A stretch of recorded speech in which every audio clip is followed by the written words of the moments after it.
ambao tutakuja kuzungumza, si ndio washikaji zangu, alafu watu wengine pia tutakuja kuzungumza. Lakini mwigizaji wa Bongo Movie na alikuwa mke wa mwigizaji Madebe Didai, tunamzungumzia mrembo Chanuo, anasumbuliwa na ugonjwa wa ajabu ambapo anadai amepima kila aina ya magonjwa mpaka mpox, lakini anaambiwa na mchafuko tu wa damu.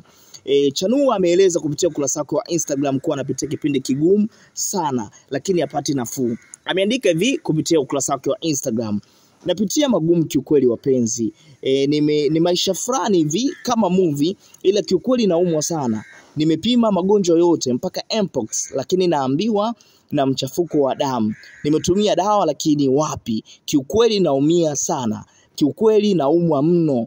Ameandika afikisha akaweka emoji za kulia, lakini pia akaweka emoji fulani hivi kama upendo umekwisha, lakini akashukuru, na pia akaweka emoji za kuomba dua. Lakini baada ya kutoa taarifa hiyo kwenye ukurasa wake wa Instagram, watu wengi wamesikitishwa sana na taarifa hiyo, huku baadhi ya washauri tofauti afanye nini ili aweze kupona.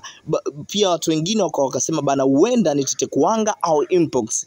Mimi na wewe tufahamu, lakini kumekuwa kuna maneno mengi sana, kwa maana tunafahamu kabisa Chanuo ametoka kuwa hana mahusiano mazuri na aliyekuwa mume wake Madebe Didai. Sasa kuna mambo mengi ambayo yanaendelea ambapo mimi na wewe hatufahamu, lakini zaidi kwa karibu na sisi Tiki Bongo TV ili tuzokuwa tunakufikishia kila update ambayo itakuwa inaendelea. Mimi naitwa Arafist Vista Likes Conscious. Shukrani kwa wewe ambaye unatufuatilia kupitia mitandao yote ya kijamii. Shout out, we out.